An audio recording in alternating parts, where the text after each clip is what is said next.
people, welcome back to the Over in 80 Minutes podcast, season 2. That's right, we are back again. And this week, you've seen by the title, I'm joining an incredible guest, fresh off the market, freshly engaged. Sorry, ladies, a handsome bloke, multiple national championships, including many, many wins, especially under 23s level. He's a 2020 Olympian, claiming a silver medal at Tokyo. He is also a massive blokes ambassador, and he has possibly the biggest set of quads I've ever seen. Ryan Owens, welcome to the podcast. How are you, bud? Great, thanks, Sam. Thanks for having me on here. Mate, pleasure. Thank you for answering my text. I feel like I'm on Eurovision because I'm calling into... Where is it now? You're in Spain, isn't it? Whereabouts? I'm in Mallorca, yeah. Not so sunny Palma, Mallorca at the moment. So. Okay, well, as long as you don't give Britain 0 points in the Eurovision, then we're sorted. Yeah, we need all the help we can get at the moment. So I reckon we could be the only people competing and we still come second. Yeah. I'm maybe behind Russia. I think we beat Russia, but that's controversial. We don't discuss that here. This is a happy space. We keep that space. Yeah. Right, let's stay clear. I know I've got you for a limited time because you're a busy guy. You're training out in Mallorca, like we've just literally said. You've got a few special occasions to run through after this. So we're going to do a quick version of the usual quickfire questions. I've just gone for the big 3. First of all, is it acceptable to drink a cold cup of tea that you forgot about? I've actually put one back in the microwave before, and it was not as bad as I thought it would be. So that's awful. Normally I lean more on the kind of like I've finished the tea and then I go to take an extra sip and there's nothing left, and that is the biggest disappointment you can possibly imagine. Second only to half the biscuit falling in. Yeah. There we go. So we'll go yes under circumstances. That's what we'll do. Right. What is your favorite bit of memorabilia you've ever collected, like stash or kit, from your journeys as a professional track cyclist?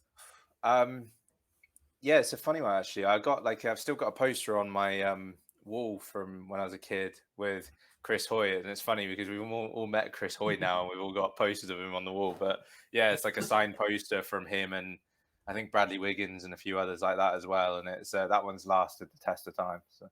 Fairness, that's the pretty elite of the elite in British cycling to get a sign in your poster, so that's pretty good. Yeah. I think it was when I was about 8 or 10 or something at a track race. So yeah, it's weird to meet them now, you know.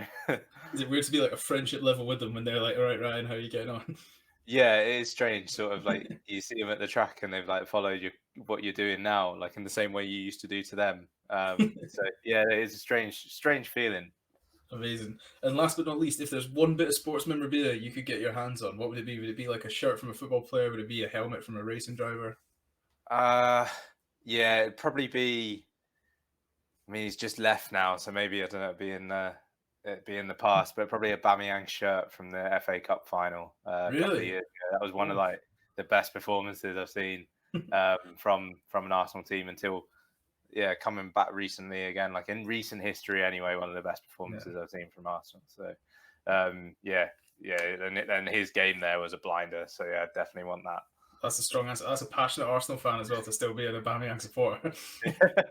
It's like it's a mutual separation. We're both happy to see each other do well. So. It's like a civil breakup. You're like, we're just happy. We're happy that it happened, but we're also happy it's over. Yeah, exactly. Yeah. Right. There we go. So that's a quick fire when we're in a hurry, just like you, speeding along. That's how we get it done. So Ryan, I was planning out the rules. I was planning out the layout of the podcast, and there was one question that just kept burning at me ever since I started this podcast, and I knew I was getting you on.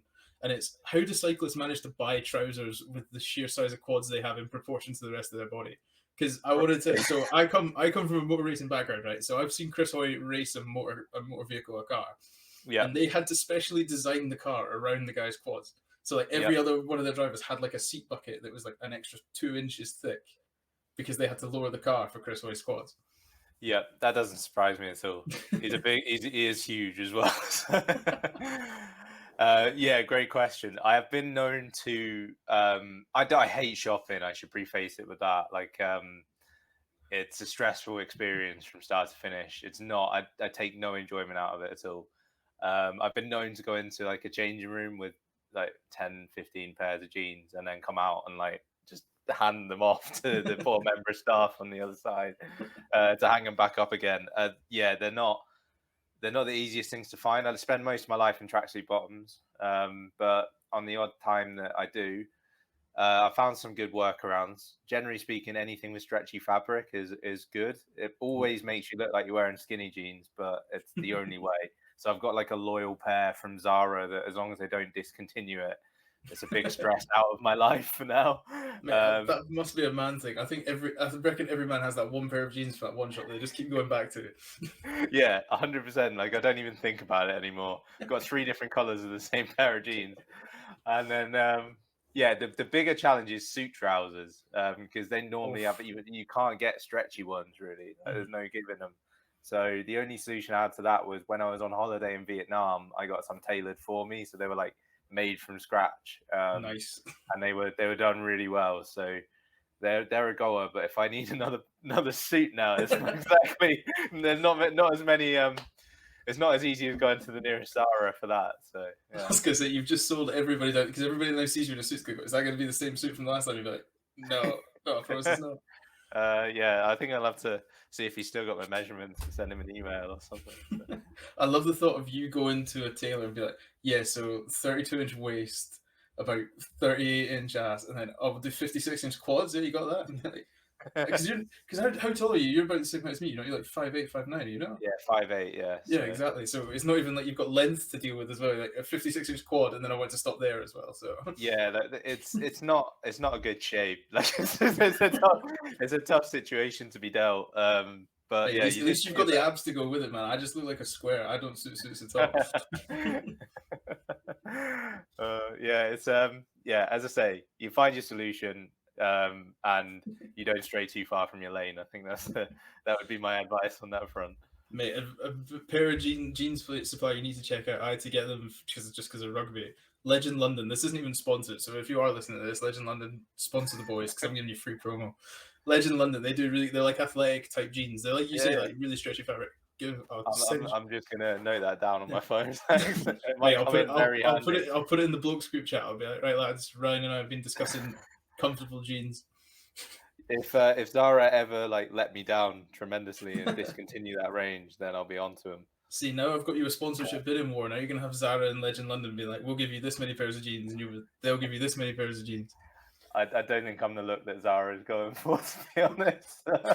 Mate, the brand, as a marketer, the branding that could go. If our jeans can fit his quads, we can fit anybody. That's what I mean. It's like, you know, like the durability test when you see like them doing. They have these stupid adverts where like 2 cars pull a pair of jeans apart. Just have you and just text and just see what happens. It's funny you say that. There's a guy. He's like the famous track cyclist. He's used in all the pictures of big quads. He's called Robert Forstmann, a German guy. He started like a TikTok series where it's him versus jeans, and like he's literally just trying on different pairs of jeans, but he's really somehow hit the jackpot with some kind of pool of watchers over there in Germany, and he gets millions of views on these. So, I was gonna say that's the most TikTok friendly sounding content I've ever heard. Yeah, he's even got like a set intro that comes on before every episode of Robert Forstmann versus jeans. So well, I know what I'll be doing this evening when you're out on special missions in Mallorca. I'll be watching just guys ripping jeans in TikTok. Right, so we're going to go to the very, very start. How did you find track cycling? Did it stem from other forms of cycling and go to there, or was it other sports and then you go to you hit a uni or you hit a club and somebody goes, oh, we do this thing over here? Because I know not every high school has a velodrome. So yeah, it was just, so for me it was a family link, right? So initially my granddad was mad cyclist. Like he'd go out for even into his sort of early 70s, he'd do like 100 miles over the weekend or something. And as a kid, that's like, you're just looking at this like your granddad is this hero. My granddad is a god. Yeah, exactly. Like, and then so then my dad did it as well, a bit more competitively than my granddad, who just like did it for the love of riding his bike. In fact, I'll jump in with a story. It'll be an interesting one for the podcast. There was when my granddad he was in the military. When he met my nan, they met at like a dance, like a military dance, where he was stationed in Stotfold, which is near where I grew up in Bedfordshire. And but his family were up in Liverpool, and that's where he was originally he was living and coming from. And he'd ride from Liverpool to Stotfold in Bedfordshire, which is like south of south of Milton Keynes, Bedford kind of way, 50 mile north of London. So he'd do that ride like overnight if he had to get there. Best part of a couple of 100 miles. Yeah, yeah, it's like ridiculous, and he'd do that just to get there in time for the dance when he was in the when he'd been taken away from his station. He was back at home. He'd commit to from the end of work, getting on his bike, riding down to the dance, and then yeah, Legend, man. that's how they met and got on. So it's kind of been like that. Probably my family wouldn't have been together without a bike, right? It Wow. wouldn't have even happened. So from there, my dad did it as a competitive cyclist, not professionally, but at a good level, like a really high level. There used to be like grass track racing used to be a massive thing at country fairs and things like that Right. before they I was going to say before they got the sheepdogs and things like that, but that was definitely before the cycling. And then going back further, like, and then coming back to me, I was always on the TV around the house and everything, and I guess they waited for me to ask, you know, and I could take some interest. I saw it and said, you know, like I'd like to give that a go. Um, I started off doing road racing or like road cycling and mountain biking. They were the easiest things to get into. Mhm. Um, I realized I was only ever good at them when they were short. So I went to track, and then I realized I was only ever good at track when it went really slow and ended in a sprint. So then I went to sprint cycling when I was about 16. I was doing it for about 3 years, and then realized I was only ever good at that when it was like just going off of the start line and like as explosive as possible. And that's kind of by training that, I was in a niche position, and that's kind of got me the go ahead green light to join Team GB. Then when I was 19, I didn't get on academy at all when I was younger. Mhm. Applied every year, and I just never quite met the level. But eventually, after going to uni, dropping out, giving it a go full time for a little while, I finally got on the squad when I was 19, and yeah, I've been professional for 6 years now, 6.5 years. So. Congratulations. Sounds like you got the last laugh over the academy lot. I Some bet of them are with me now, so no, not like I've just been kind of blended into the team. Yeah, I thought you meant the coaches. I was like, do you ever just walk past them and go, not bad for a kid who couldn't cut it at like 17? there's some still involved. Yeah, I always think that was like, when I think of like rugby scouts and things like that, it's like you hear about players that got cut. Like yeah, Hugh Jones from Scotland is a famous example. He got cut. He was on a yeah, gap year, got picked up by a South African professional rugby club. It's like, you're great. What are you doing over here? And it's like you yeah. must just think like if you're the age grade, like every time he walks through the corridor, you must just put your head in your hands, like, oh no. Yeah, it's a funny one. Like, I've had some people. To be fair, I've had some really interesting conversations where you know someone's actually just come up to me later on and gone, "I'm really sorry, I was completely wrong about you," and like Mhm.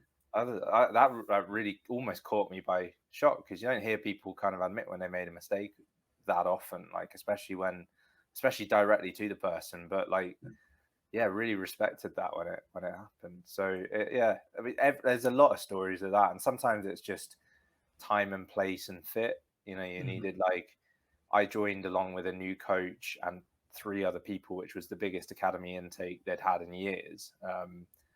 And it was just a fresh start, and they had a different viewpoint, and I kind of aligned more with that viewpoint at that point in time. And yeah, it's crazy to think how close it came to not even happening, but I'm very glad it did. So There's a book, and I spoke about this with Callum, Callum Cirker in the Blokes chat. I spoke to this mhm. with him, and there's this one book, and it's all about the chance, and it goes down to little things such as like what you don't know is you could live on a house in a street that is the division point between a school with a high uptake for sport and things like that, and Mhm. you could be sent to a completely different school and never follow that path. So Yeah, it's like when you think of all these little things that make up an athlete, there's so much not luck because nobody ever gets to the Olympics or a professional sports person by luck, but there is just chance that's involved. things have, yeah, 100% things have to go your way somewhere along the line. Like Yeah. even your parents, you have to have parents that are interested in driving you across the countries to races and things like that.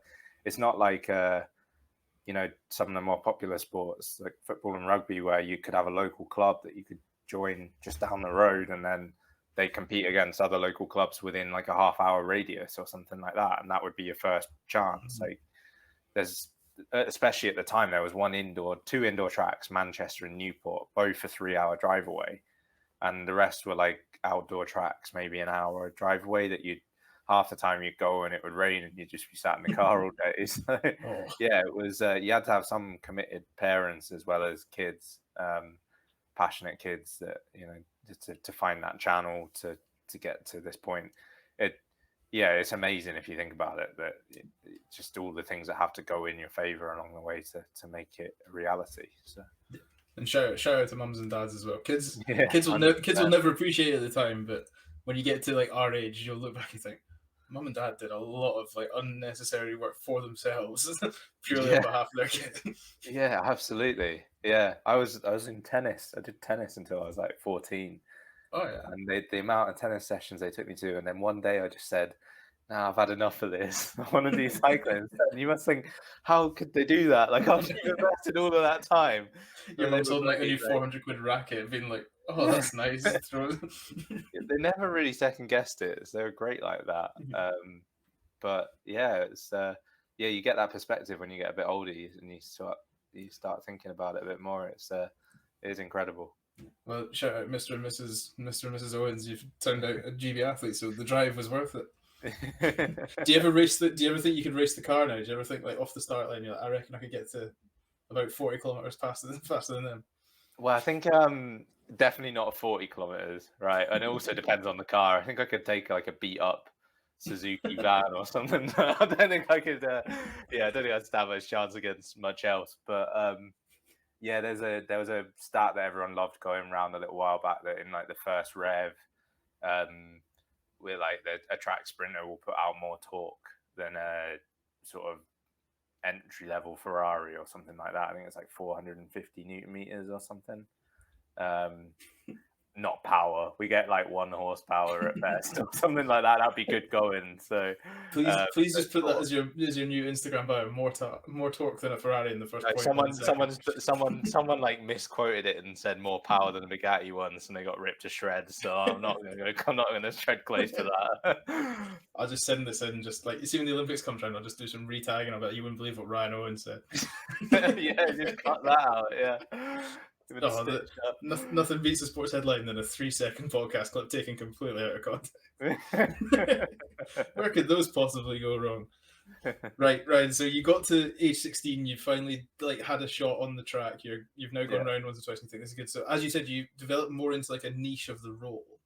How does that come about? Like, as you said, you found yourself. You've got the really explosive power. You get there. Like, did the team just sort of keep like just? Do they look at you and just go, I'll just keep going around and we'll see? Or do you kind of clock it yourself and go, I actually want to try the first bit because I'm really, really good at that? So everyone, like the main event that we do, the team sprint, everyone has to get off the line. So everyone has to train starts to be able to, even to follow from the third rider up. Like you start higher up the track, so you've got a bit of downhill to use to get speed, but it's not. You still need to be really strong to get that gear off the line. You only have one gear to choose, right? So the gear that gives you max speed is the gear that you have to get going off the line.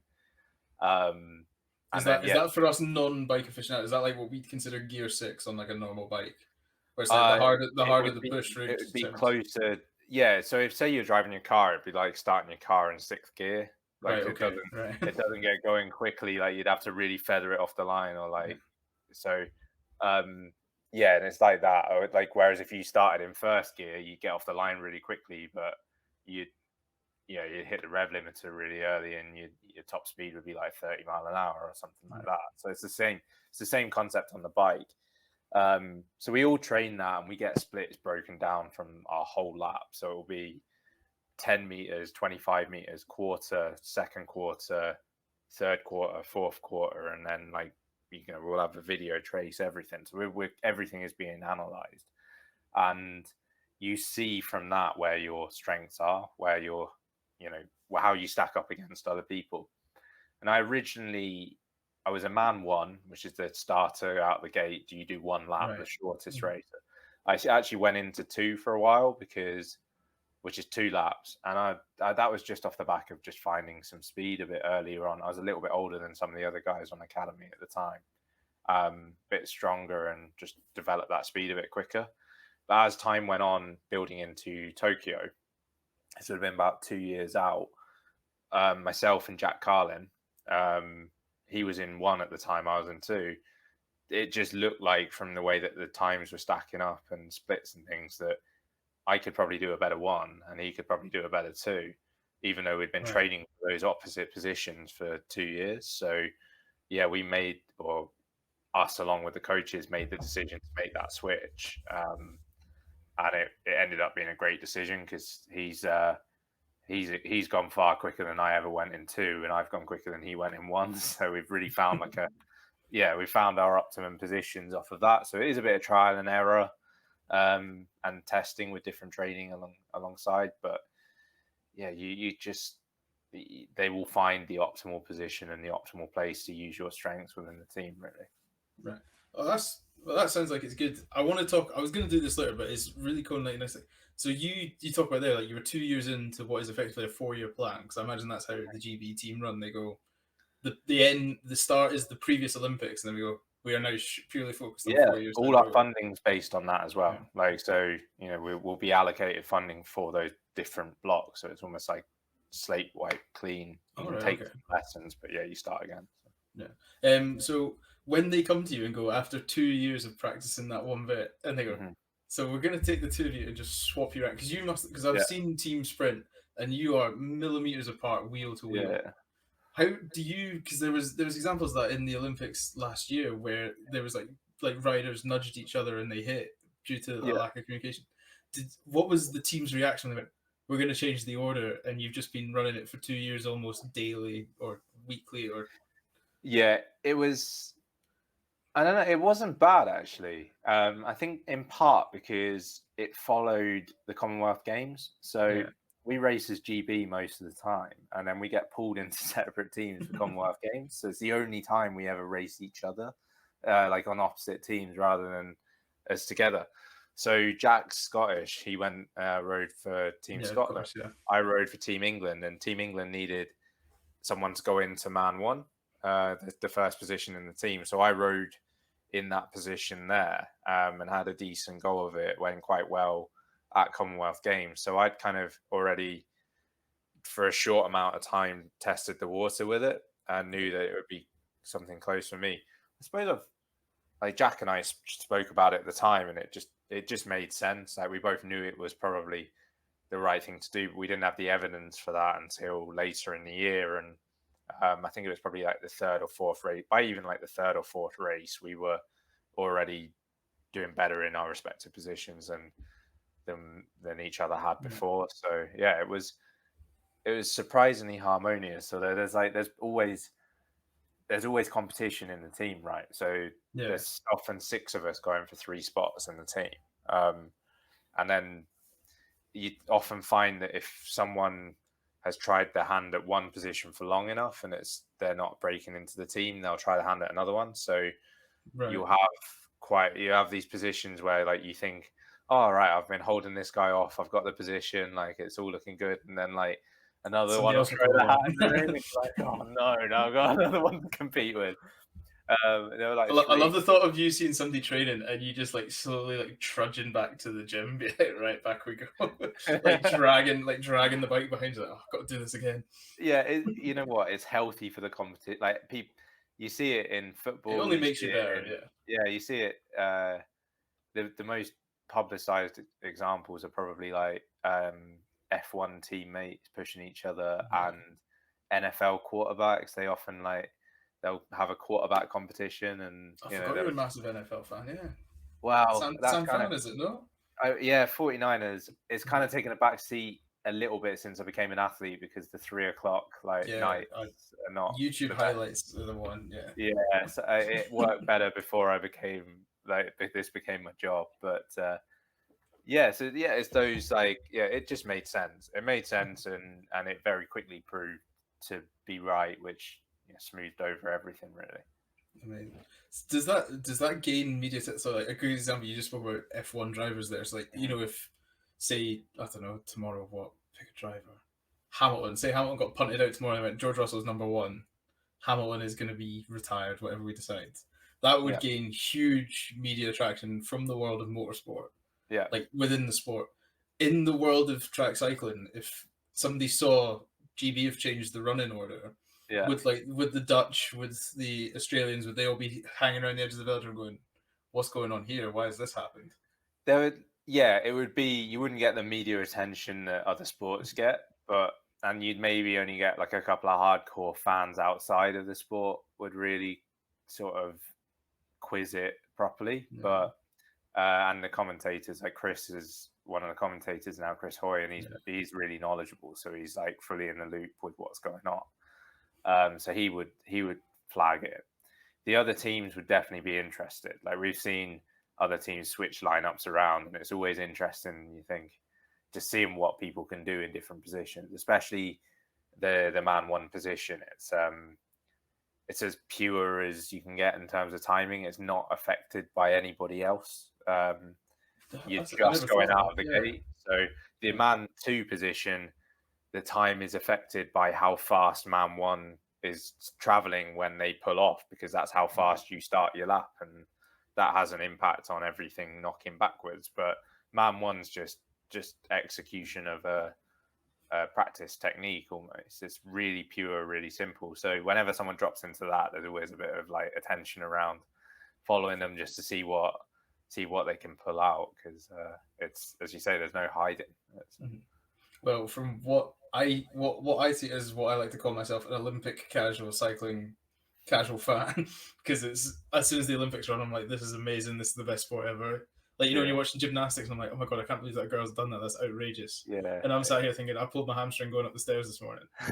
But like, it sounds like man one is almost. I imagine man four is maybe the most difficult. Man three is the team pursuit will be 4. We have 3 in ours. Yeah. Teams. Sorry, yeah, I always getting confused. So I imagine man 3 is probably, they're kind of like the face of it because they're the ones that cross the line. But it sounds like man 1 has the most difficult job in terms of pure grunt work, almost is how I'd describe it.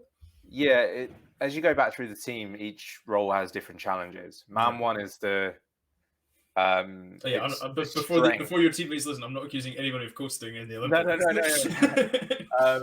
No. So man 1 is the technical one, because you have to get out of the gate, and that's, you know, like you have to time it. You have to, you know, the wheel. You've got these slick tires on a wooden track. They don't grip all that well, so you have to make sure that you go forward enough to gain enough momentum in the gate, but you don't go too far forward. You spin your wheel like you're in a car, and that's the big killer of time. So you have to make sure you execute that cleanly. Then you've got the strength to get the acceleration to get the bike up to speed. Man 2, they often leave a gap, and then they have to drive into that gap. Right. And what that allows them to do is, I'm on a smaller gear than them, so I'll not slow down, but I'll hit a peak speed of 70, 72. They can rush through into the slipstream at 76, 77. So they time it that I swing off, and they're coming through at 77 kilometers an hour into their lap, which gives them a much quicker lap. So they have to like judge the gap and let it go, and then be able to rush back in again. And that's quite tricky in itself. Yeah. They have to bring the team to top speed.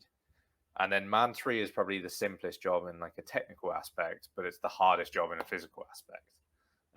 You look at any of us in an interview after a race, and like, I'm chipper and I'm the one chatting on the microphone, and the two, they like take the microphone and they point at like the second guy. He's not looking quite as good for wear. And then they point at the third guy, and he's got his head in the bin or something. Yeah, it's. I love the thought of like him in the middle, and you two are just holding him up just out with the camera, so you can't see it. He's not actually got his feet on the ground. They're quite good with it now. Like they, there's one at Commonwealth Games. Like Phil, Hines, and Joe are next to me, and they're both slumped over their bikes. I'm feeling absolutely fine because my effort was 17 seconds. And Jill Douglas, the commentator, keeps going to me. She's lovely. I love her. Yeah, she's absolutely brilliant, and she's so good at her job as well. There's so much unseen behind the scenes. But she'll like ask me the question, she'll point it at Joe. She'll get nothing from him. She'll come back to me again and then go to the next one. I just ended up taking all of them that time. But yeah, that's quite reflective of. They're all physically really hard. They're all maximal, but one of them obviously you go much deeper into your reserves, and it takes a lot longer to recover from. So that's incredible. Back on the story of Jill Douglas, I was helping out with Doddy Aid, and she was a guest on one of the podcasts. It was ladies' night. It was good. We had Jill Douglas, Gabby Logan, and I think it was Lorraine that night. Lorraine was that night. Yeah, Lorraine Kelly. Yeah. So you can imagine that chat room was a bit of fun. Yeah. And then it's like, and then like you said, Jill Douglas just means just like she was like calmness personified, even when things were just going a bit haywire. Yeah. So we were trying to get the behind the scenes sort of. She's just like, oh well, this feels like working for the BBC, and I was like, oh, that's good.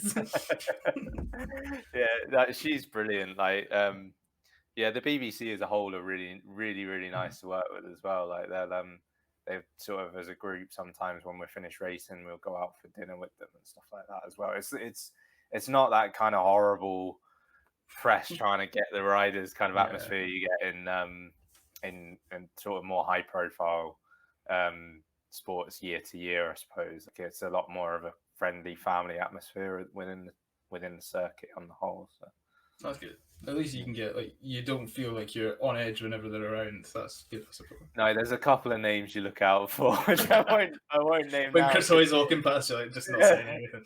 No, he's fine. He's fine. But there's a few that the warning bells go off, and you know that you're going to get asked about some random controversy that you have nothing to do with. But yeah, it's otherwise you're cool. Yeah. When they hit the political questions, you're like, I'm a track cyclist. Not a clue.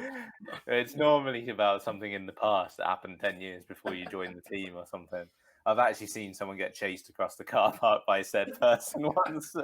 Yeah, it's there are a couple, but it's nothing like what. I can't wait because I know the first question I'm going to ask you when we stop recording. You'll recognize the name. That's brilliant. Oh, that's so good. So I want to ask you. So you made a really good point on this. I feel like I've given you a set of notes because you actually have led it so nicely into other questions. But so you were talking about how there's like 3 hours between the tracks and stuff like that. And he's like, there's not local clubs in each team. How is there like a club level format for cycling? Like you said, you compete as GB a lot. Commonwealth Games, you sort of disperse. Do you have like clubs as the same as Aubameyang has? I picked an awful choice for an international team, Gabon. You left yourself some work to do there, but you pulled it off. Mate, FIFA 14 knowledge of the flags, that was it. Gabon, so he's there, but he's also got Arsenal. Do you guys have like a registered club that you're signed to? Like, are you Ryan Owens from GB and? No, so not professionally. Right. So I'm still a member of my club that I joined. So I should preface this. The first club I joined was Welling Wheelers. They were like just a local cycling club, but they've also grown, especially recently, to be massive. Like they've had some really good riders come through their ranks, including Laura Kenny. So not a bad rider. Exactly, yeah. So they had 2 of us at the games this year from the club, which was great. From them, when I started specializing in sprint disciplines, I joined SCS Racing in London. Right. SCS has always been a bit like no one really knows what it means. But I think it's Southeast Sprinters or something. But we're just SCS Racing. It is now. Yeah. So we were. It was set up by a group of friends that were training at the London Olympic Velodrome shortly after it opened to the public, and it was great. It was great fun to be a part of, and I'm still really good friends with a lot of the guys from the team.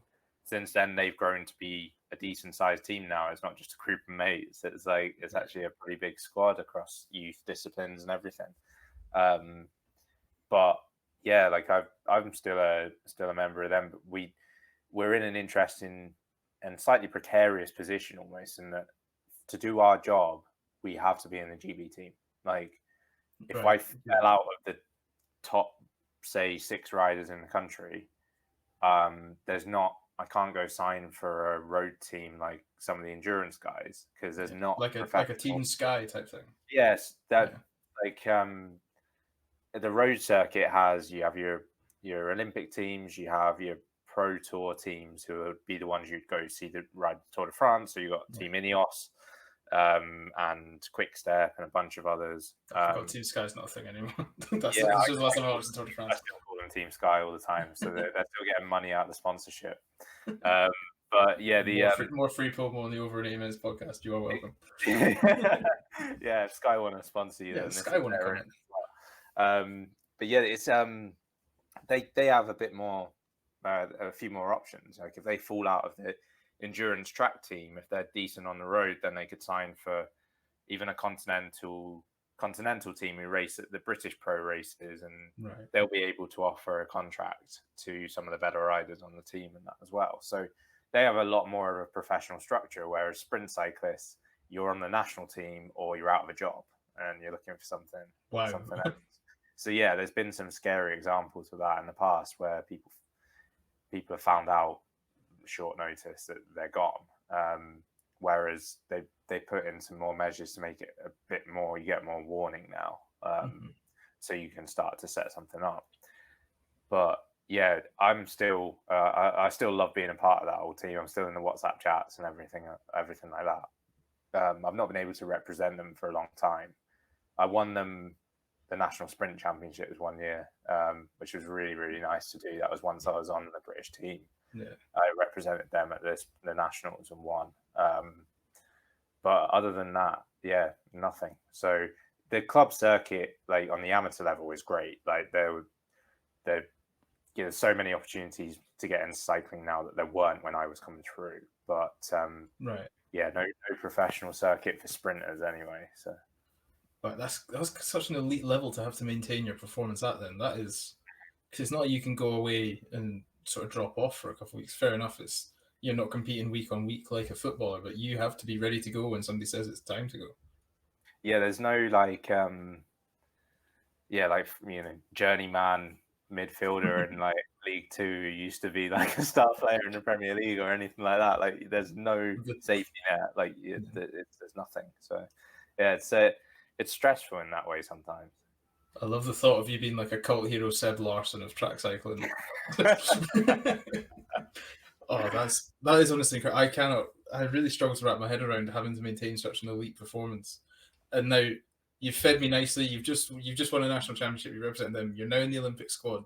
Mm-hmm. What does a 4-year prep look like? So I'm not asking you to go day by day through a 4-year, but how does that feel? Well, first of all, we'll go right from the very start. Do you know 4 years in advance going, you're in the Olympic team for next year, like you are going, or is it we've got a completely clean slate? As far as we're concerned, we've got 4 empty spots on a plane. It's now your time to prove it. Pretty much the latter, yeah. Right. So there were 6 of us, as I said, coming out of Rio into the Tokyo cycle. So that was at end of 2016. Right. And then the first 2 years are kind of building the foundation. So you almost have to qualify for the events that then allow you to qualify for the Olympics, and that starts like 3 years out effectively. So those first few events, you're trying to, you're testing different teams out and things like that. So you might rotate the squad a lot more, and you'd sort of be compared against different people at different positions, and to find what the best combination is and that kind of thing. Gaining some experience and everything as well. Like we were young riders coming through. The more experience, the more times you can be put in that race situation, the more natural it's going to feel. So it's great to get that. Olympic qualification starts 2 years out, and that's when they start to knuckle down and try and start finding. There's a bit less sort of like giving everybody a chance to prove themselves, and a bit more like we'll take the fastest team at any one of these races. So that competition shifts more to in training for selection. Right. And the races, it's more about where you finish to qualify the spot at that point for the games, because only 8 teams go to the games for team sprint. Yeah. And then, we went through this time into 2020.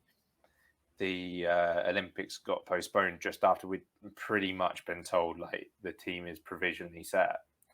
The Olympics got postponed an extra year. And we wouldn't find the slate was not wiped completely clean, but pretty clean. And then we wouldn't find out that we were racing in the Olympics I think we raced on like the 3rd of August. We'd find out we're racing on the 28th of May. So it's only 2-3 months before that you actually find out. No, 2 and a bit months before you actually find out your spot is secured. So yeah, it's you fight until the end for that. How does that call go when you get that call in May? This time was fairly. We kind of kept a pretty open line of communication the whole way through, so it wasn't a shock. It shouldn't, if it's done right, it shouldn't really ever be a shock. there's sometimes there's situations where people are really, really close, and then it can be a bit controversial. But generally, you should know if you're going, and you should know if you're potentially like a long shot, and you'll still be obviously disappointed if it doesn't go your way, but you shouldn't be angry at someone for making a wrong decision or something like that. That's the ideal circumstance. Yeah. We had that this time. It was handled really well. The time before was a lot closer, and there was a bit more controversy around it with Rio. I was only selected as reserve, but there were like 4 of us kind of in the hunt for 2 spots then, and it was tight. But it's sometimes it's like a phone call, or they've had it as an email before as well. But generally it's as long as that a line of open communication has been kept the whole time, like it's a nice moment, but one that you should see coming if things have gone well. So all right, okay, so it's not a sit by the phone until 3 a.m. situation.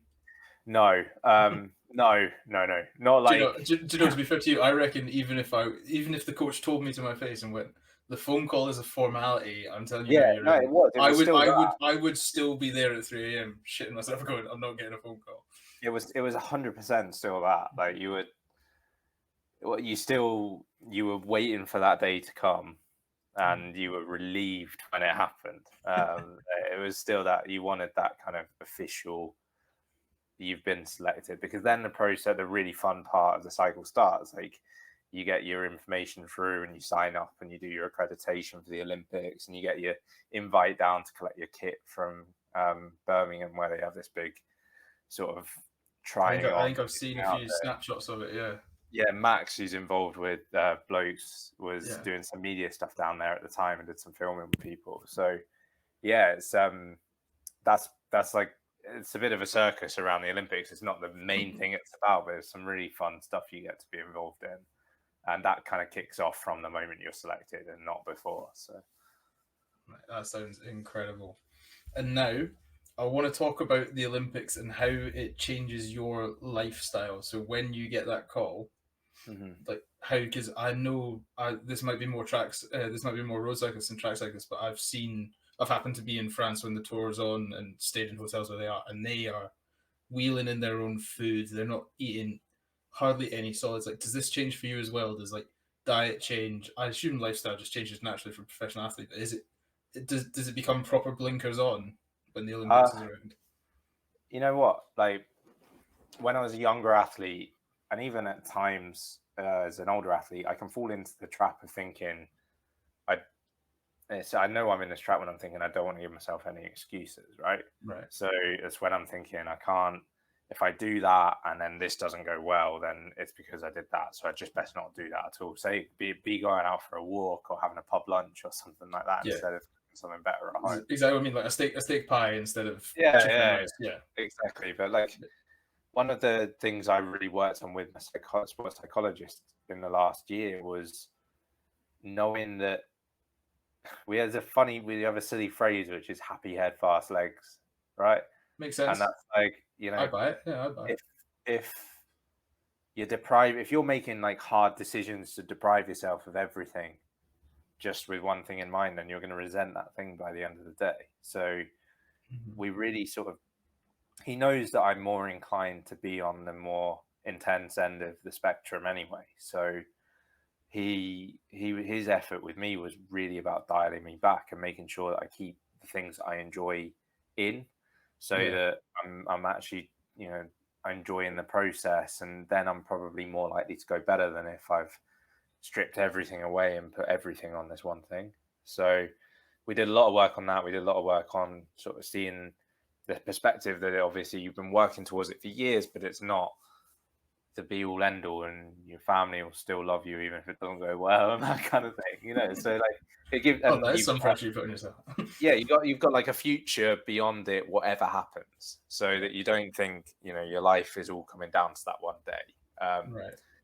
And so having all of that support around me, and I've been really lucky to have that support, it really helps me to just treat it in the same way I would any other competition, which is as seriously as I can without it being a burden and taken away from the things that I enjoy in life, and that made me enjoy the Olympic experience just far more than I think I would have done had I just gone blinkers on, like fully focused from ages out, because I don't think anyone can really maintain that for more than like 2 or 3 weeks before you crack, and then like you undo a lot of that. So yeah.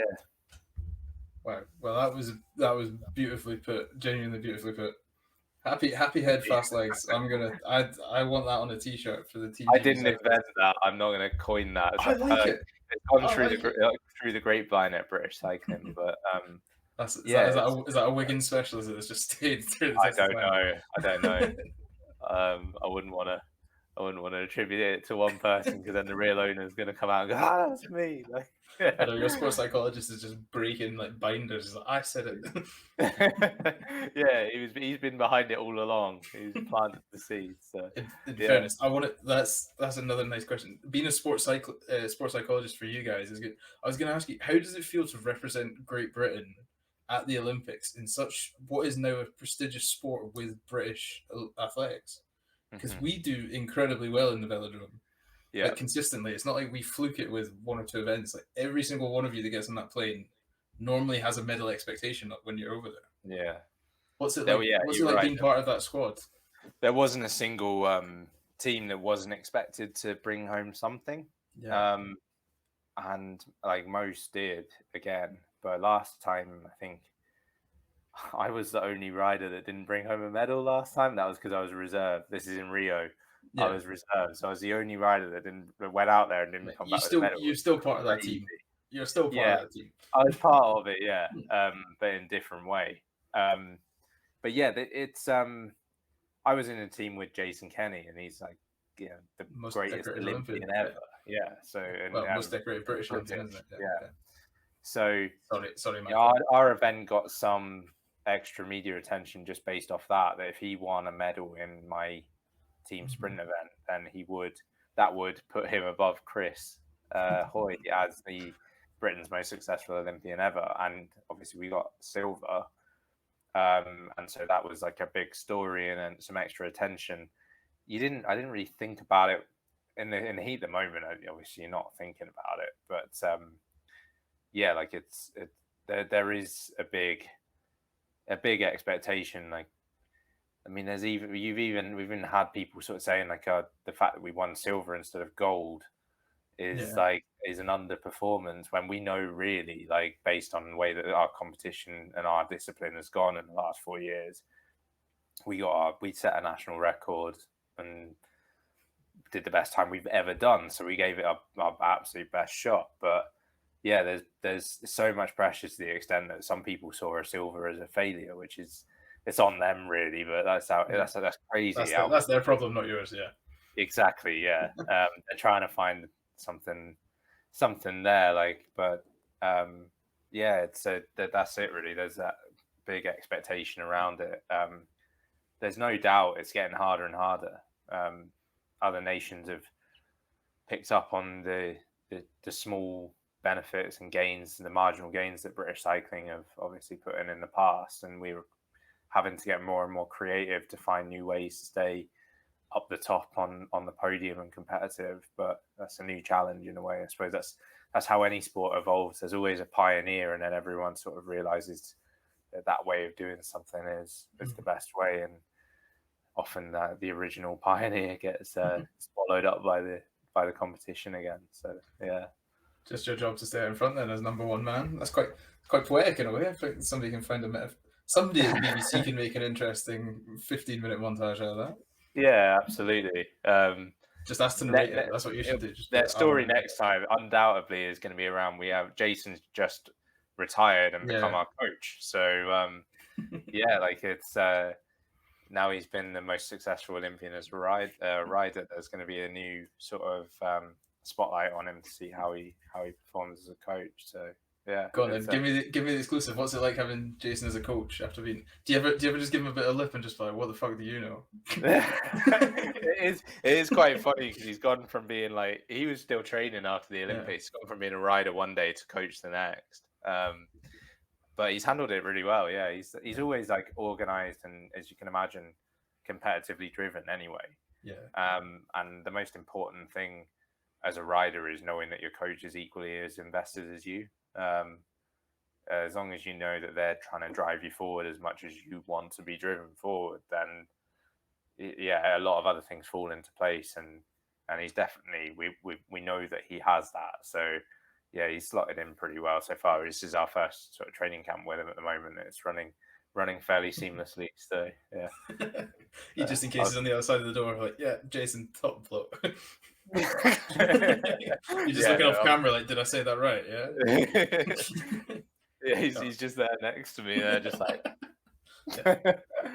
Good. I'm glad to see. Is he finding that balance between slowly filtering out from being one of the boys and going, I have to sort of put the coach's hat on now and be like, when it's time to work, it's my job to now say, boys, it's time to get to work, instead of having the laugh. Yeah, there's gonna be a bit of that, but he's also there's a bit of a generation gap. He was I don't want to butcher his age now, but yeah, he was at least about 8 years old, 7, 8 years older than most of the rest of us now that are left in the team. So make him 34, 33 type age. I think he's like 33. Yeah, this is really bad now. You might this is fine. Put it in the podcast. What we'll do is I'll Google it. I'll then get you to send me a voice note, and we'll just cut the random a clear bit of crisp audio where he goes, I think he's 33. Yeah. The important thing is he's sort of more experienced, and he's from a different generation to a lot of the team. So obviously I came up on I joined academy with Jack and Joe Truman, and then there's everyone else now is younger than us.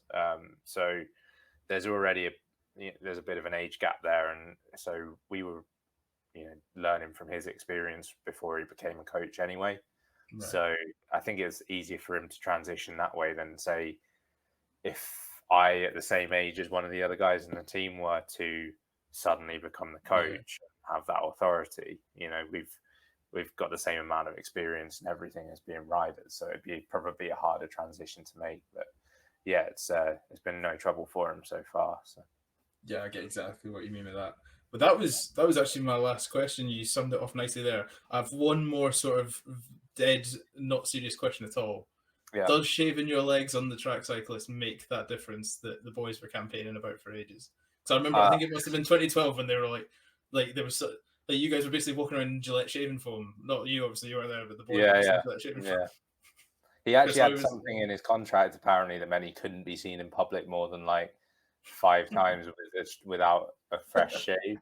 Wow. Which I suppose is a small price to pay for a Gillette sponsorship. But yeah, Gillette, if that's true, I will shave. Yeah, let's get another one in here. We've got Sky, Gillette, and the jeans as well. I'll hand in my resignation tomorrow at my daytime job if they phone by today. So the main reason, right, is there's 2 main reasons. Yeah. And then there's the actual reason. So the 2 main reasons are, if you crash and you got hairy legs and you get burns, it's a lot easier to clean them and put plasters on. Stickers like Gold Star. God, I thought I had a sponsorship head on. You're like, we'll brand the friction burn. It's a lot. It's not like as plaster on if you've not got like hair that is going to pull on and stuff like that. Second one is physio and treatment in the physio room. It's also easier if you've not got big hairy legs. And then the real reason is that it's one of few communities where you actually feel like an idiot if you don't have shaved legs. Like, you just get laughed at, and it's like, where else would this happen? Like, normally it's the opposite way around. But I've come back from my post-Olympic holiday. I had 5 months off, and 5 months off. I was still ticking over, but I was like 5 months away from the team and came back. An Olympic holiday. Yeah, literally. And I just, because I only really shave them just before races. I'm quite lazy. It's a big job. And so I've got a good, 8 months of growth there right now. And they look like, have you seen Ted Lasso? No, mate, I've never watched it. I really need to.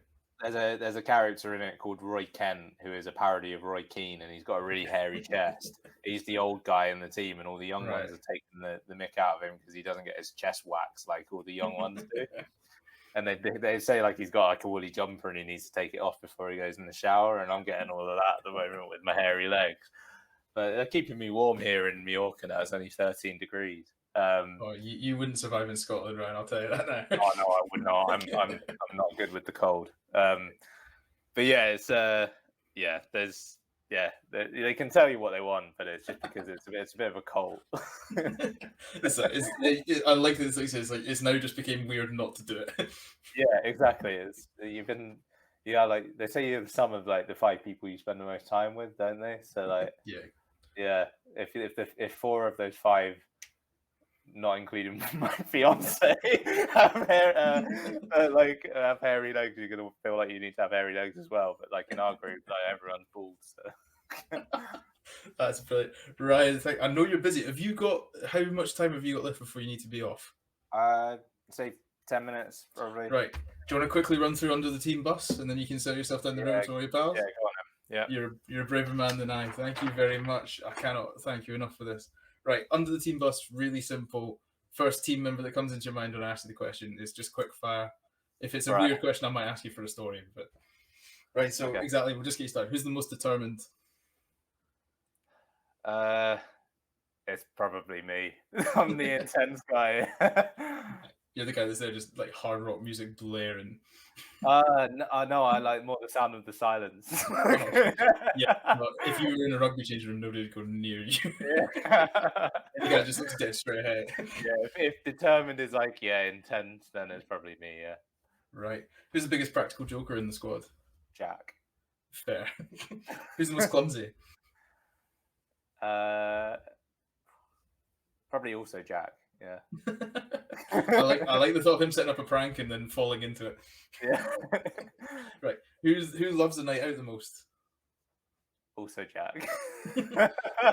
Jack, you're coming on the podcast. And if your team's Scotland, we're going out in Edinburgh. Fuck the podcast. We're going out. Yeah, he doesn't need a second invitation. So he's probably been in many of the same nightclubs and not seen each other for various different reasons. Who's got the worst fashion sense? Like, who's got the most outrageous fashion sense?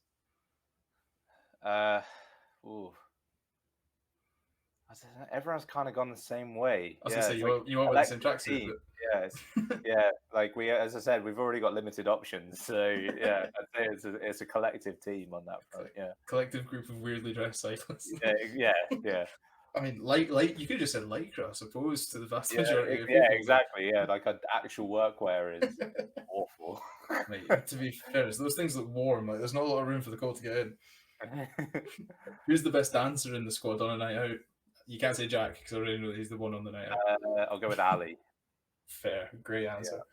Yeah. Who's the future coach? And you can't say Jason because he's now become the coach. But when you look at the team, you think, oh, you could be the coach. I think Joe. He's already doing some coaching along with some younger athletes and stuff. I think he's probably would have an interest in that.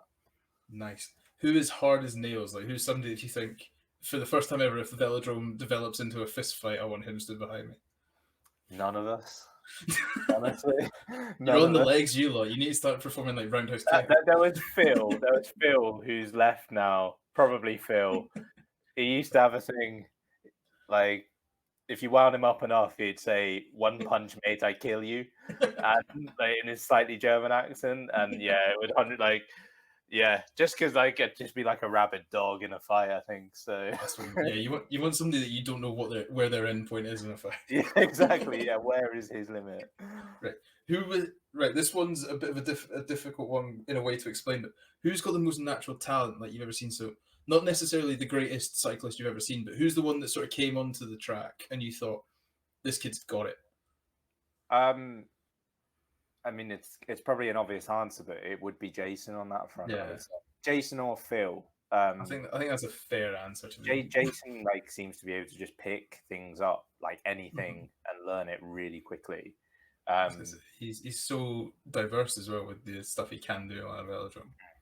And then Phil, like, it just freakishly strong. Like, there's things that he could kind of do that nobody else could do. So I'd probably put those two up there.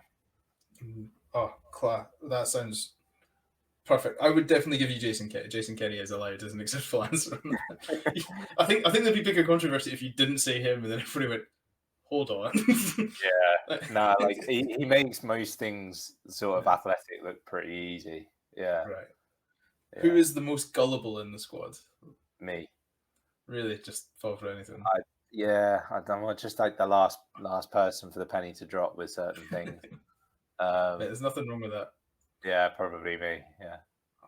That normally means you care the most. That's what I've read somewhere. If you're gullible, apparently you care. Right. Who is? Oh, we're on to the last. We're on to the last two. So we'll get you. We'll get this and get you out of here.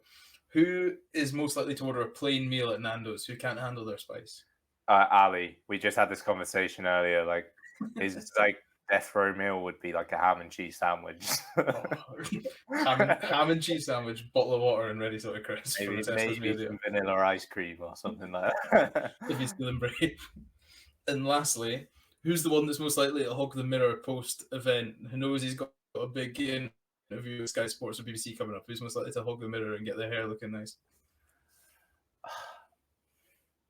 None of us get a mirror.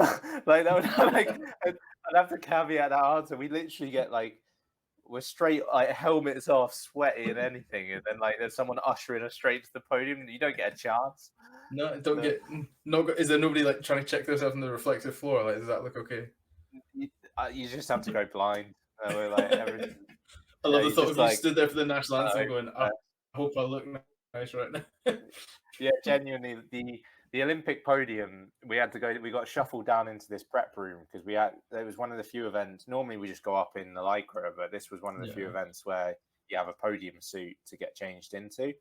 Right. And we got taken down there, and our like whoever's responsibility it was to bring down the podium tracksuits just never came. So we were having like these Japanese policemen were just shouting at us like the TV schedule, and everything, and like screaming at us like you need to get your changed. We're like we don't have anything. It was completely helpless. So yeah, completely lost our cool before we went up for like you're in front of quite a lot of people. I love the thought that was the most difficult part of your day. Winning a silver medal is like trying to get changed for the podium. Well, that's the bit that you prepared for. Like you don't really think about what happens afterwards. Like, you don't dare think about what happens afterwards. So. That's good. Well, there we go. You have successfully passed under the team bus, Ryan.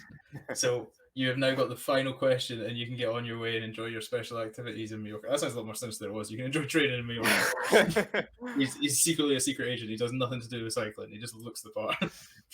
Right. I gave you the answer beforehand. It's the only one guest get a chance to work for. Your three cheesy pop songs to get the team ready for a night out. What are they?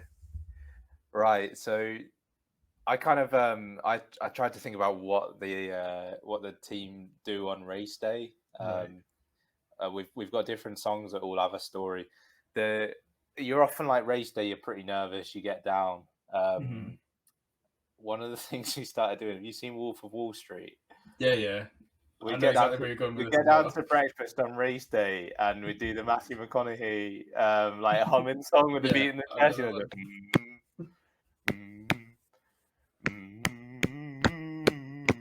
And that like the whole table would just start doing it. Like that's probably the first one that we get on, like just the clip of that. Right. The Captain Jack Sparrow's Common song from Pirates of the Caribbean as well. Like just the theme song from that. Yeah, just the theme song of Pirates of the Caribbean.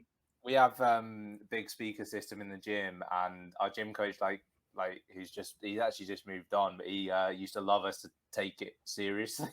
But like we'd always unplug his phone, put the iPod in, and put that song on, and he just hated it. Like wherever he would be in the building, he'd somehow find his way to the gym to turn it off again. So that's like a team favorite.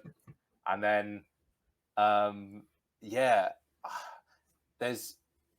so Jack and Ali between them seem to find like the most dreadful SoundCloud remixes of what is it with SoundCloud, man? It's making a horrible comeback and resurgence. Yeah, like I sometimes come in the gym and I just have to sit in the car after 2 hours in there and just sit in silence, just staring into the distance before I can bring myself to drive home because some of the stuff I've heard. Yeah, there's like Nickelback remixes and everything on SoundCloud. So it'd probably be something like that, and that would really get the party started before they went out. So I like that. I like Yeah. that. Pirates of the Caribbean, SoundCloud, and a team chant. God, people might think you're a rugby team if you keep this up. It's probably. I was about to say it's probably not that different. There's definitely differences, but Yeah, you guys take it seriously. Sometimes, yeah. Ryan, this has been an absolute pleasure. Thank you very, very much. Where can they follow you on social media to keep up to date with everything? Ryan, Yeah, no, it would be Instagram is the main one I use. So Ryan_Owens 1995. Twitter is Ryan Owens 0. Ryan Owens and Ryan Owens 1 were taken, so that was the best bet left. Yeah, they're probably the best places to go. So yeah. Perfect. Thanks for having me, Sam. That was a great laugh. So mate, I really enjoyed that. I'll fire through the outro and then we'll have a proper goodbye and then I'll let you get on your way. Right, folks, as I've just said, that is the end of the podcast. No surprises here. Thank you so much to Ryan for coming on. Guys, thank you so much for listening. As always, you guys make this podcast what it was. It started out just some kid trying to pass his time in lockdown, and now I'm getting Olympic athletes telling me why they shave their legs. Doesn't get much better than that. As usual, likes, comments, subscriptions, everything helps, makes the podcast go further. I'm doing this all off my own back. I just want to do it for fun. I'm not interested in making money. So any way you can help shout the podcast out, it helps me, helps us get better guests, helps us keep it going. These guys love it more than that. Ryan said it himself. He gets to have a bit of a laugh. He gets to talk about stuff that's a bit silly for once, and he's not got Jill Douglas asking him proper athlete questions. So, as usual, all constructive feedback. I love it. I liked hearing how I can make the podcast better. If you're trying to be mean, at least make it funny on social media. That way I can retweet and steal some likes off you that way. So that's how we do. Ladies and gentlemen, I'll see you again next week for another episode. Thank you very much. Bye.